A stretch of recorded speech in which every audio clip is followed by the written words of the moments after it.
Алтай нанға тоймаушы еді. Басы дәу, үрпек шашты, мойны қалтырақтай, шүңірек көз, томпақ ауыз қара бала болатын. Бұл бірақ оқуға олақ, есілдерді ауқатқа ауып кеткен сияқты еді. Сабақтан қала береді. Ебі келсе асханаға кезекші болуға тырысады. Кезекшінің міндеті 2 шелекпен өзеннен еңірете су тасиды. 100 баланы асырайтын тайқазан толғанша тасиды. Одан ыдыс-аяқ жууға қосымша тағы да тасиды. Кезекшіліктің ең ауыры осы. Интернаттың іргесінен жала бағып жатқан өзеннен асханаға қарай құбыр тартуға ол кезде шама келеді ме, әлде құнт болмады ма, біз қайдан білейік, әйтеуір ауыр-ауыр 2 шелекпен буыны бүгіп, бұғанасы қатпаған жеткіншектердің 2 иығынан зілдей басып, онсыз да тапал бойды төмен тартар еді. Кезекші су мәселесін шешкен соң картоп ашуға кіріседі. Одан кейін ұзыннан ұзақ созылған столға 2 қатар тәрелкелерді, қисық қыңыр қалайы қасықтарды қойып шығады. Содан соң барып әрбір тәрелкенің тұсына тілдей кесілген нанды қояды. Бұл кезде Алтайдың қасына тәрбиеші немесе аспаздың өзі ілесіп жүреді. Соның өзінде де Алтай олардың қырағы көздерін ала беріп, бірер кесегін томпақ ауызға бұралықтап ұрып жібереді. Тәрбиеші оның аузына күдіктене қарап еді, бірақ Алтай сыр бермеді. Сірә нанды шайнамай жұтып жіберетін шығар. Өй өңшең жалмауыз, топырламай бір-бірлеп кіріңдер деп есіктің аузында тұрады. Кезекшілік күні өткен соң Алтайдың көңілі той тарқатқандай құлазып қалады. Интернаттың аш-мүшкідей нормалы нанын міске тартпай, қоңқылдап, сабақ біткенше әрең шыдайды. Кейде соңғы сабақтан қашып кетеді.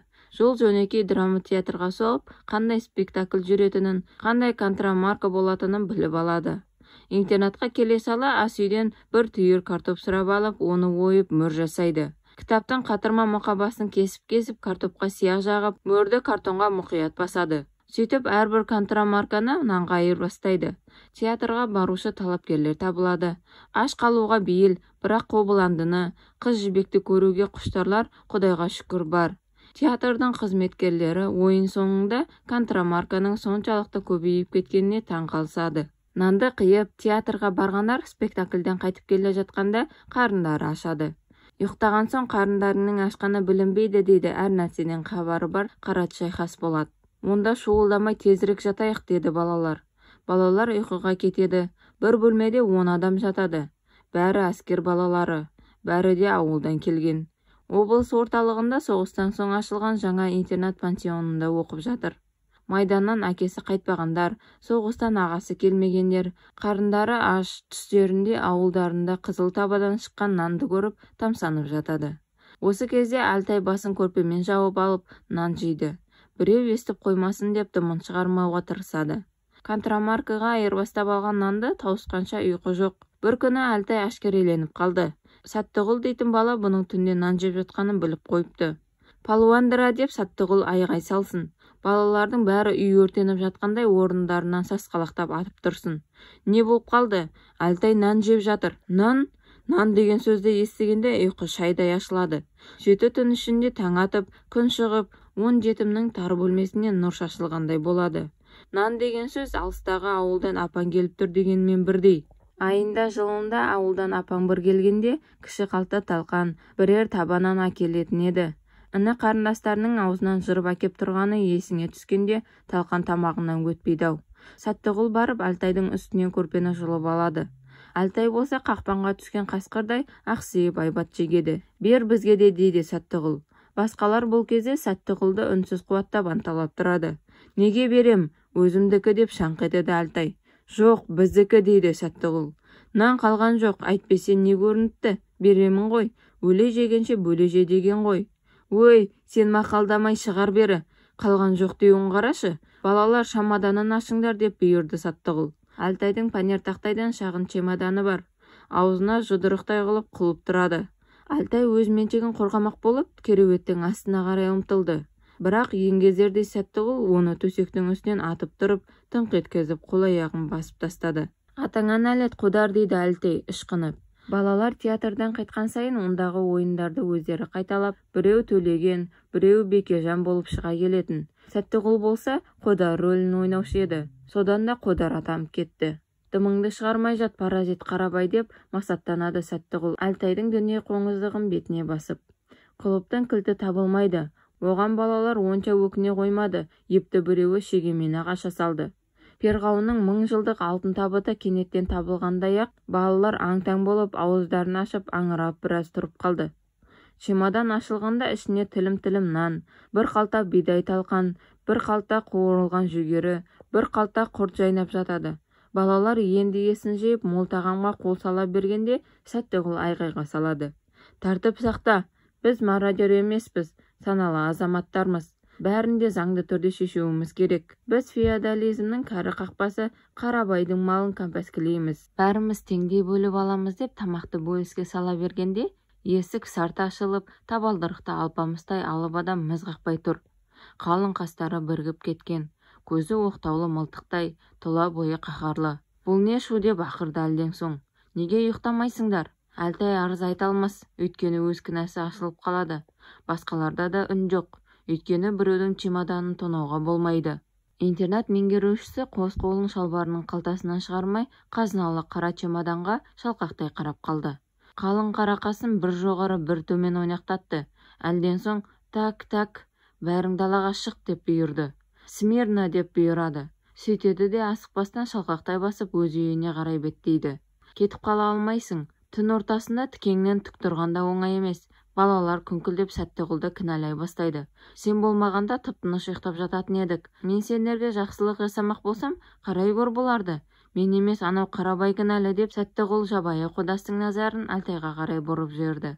Әлтай енді бір табын сиырдың ортасына түскен қасқырдай болады.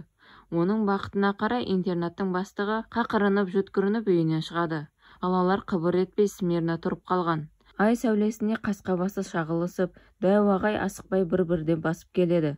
Қарындарың ашты ма дейді. Дәл қазір жаурадыңдар ма деген сұрақ орынды сияқты.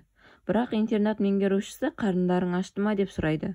Айтпайсыңдар ғой, онда тұра тұрыңдар тағы да деп дәу ағай келіп қайтадан өз үйіне асықпай аяңдай басады. Ағай тоқтаңызшы деді шыдай алмаған Қасболат. Онан соң жолдастарына қарап, ашынған қарын тойдырар, барыңдар, ұйықтаңдар деп бұйырды. Жақсы сөз жарым ырыс, балалар жәбір жамандықтардың барлығын ұмытып, жылы көрпелерінің астына кірді. Сол көңіл тоқтықпен рахаттана ұйқыға кірісе бергенде, әрбір төсектің басында Әлтай келіп балаларды басынан түрткілейді. Мә дейді аң-таң болған жолдастарына Әлтай бір тілім нан ұсынып.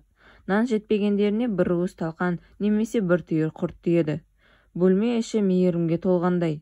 Сол сезімнің әлдилеуімен 10 бала тәтті ұйқыға кетеді. Түстерінде бір қанар нан арқалап, балаларға үлестіріп жүрген дәу ағайды көреді. Жаңа жыл екен дейді. Интернат асханасының қақ ортасында үлкен елка орнатылған екен. Шыршаның әрбір бұтағында қызыл күрең бөлке нан салбырап тұр екен. Дәу ағай аяз ата болған екен. Жаңа жылда конфет орнына бір-бір бөлке нан сыйлап жүр екен. Сол бөлкелердің қақ ортасына Әлтайды салбыратып іліп қойған екен. Қыстың қысқа күні асханадағы тілде қара наннан басталды. Ештеңе өзгермеген. Әлтай бүгін кезекші емес, содан да қабағы салыңқы. Кезекші болмаған күні мектепке барар жолдағы нан магазинін қалайда бір сөзіп өтер. Магазинші сары әйел ұдайы ашулы болады. Әлтайдың карточкасы жоқ екенін біледі ме, бар айда деп қуып жібереді. Бүгін мектептен қайтарда шыдамай кабактың тұсына тоқтамай өтпейтін маскүнем құсап Әлтайдан нан магазинінің қалай кіріп кеткенін өзі де байқамай қалды. Кіруін кірсе де сатушы қатын ұрсаме екен деп қипақтаған. Бірақ сары әйелдің жүзі жарқын, қабағы жазылған. Сақ-сақ күледі. Күледі де пештен жаңа шыққан жып-жылы нанды күндегідей тілде етіп емес, бөлке-бөлкесімен беріп жатыр. Карточкаға емес, ақшаға беріп жатыр. Магазиннің іші нанға тіреліп тұр. Жарықтықтың исі жұпардан 100 есе артық. Осылайша Әлтай интернатқа алып ұшып жетіп, асханаға кірсе, күнделікті тілдей тілімдердің орнына жарты бөлкеге жақын дәм қойылған екен. Ал қарындарың тойды енді. Карточка системасы жойылды. Нан молайды. Сендерді нан күнімен құттықтаймын деді интернат меңгерушісі. Бұл 1947 жылдың 16 желтоқсаны еді. Әлтай сонда әлгі нанды жеп тауысы алсайшы. Әшейінде бұралақтап ауызға бір ағасайтын асы тауысы алмай тойды да қалды. Мен бұл кезде қызметке баратын жолда асханадағы ең үлкен нан магазині бар.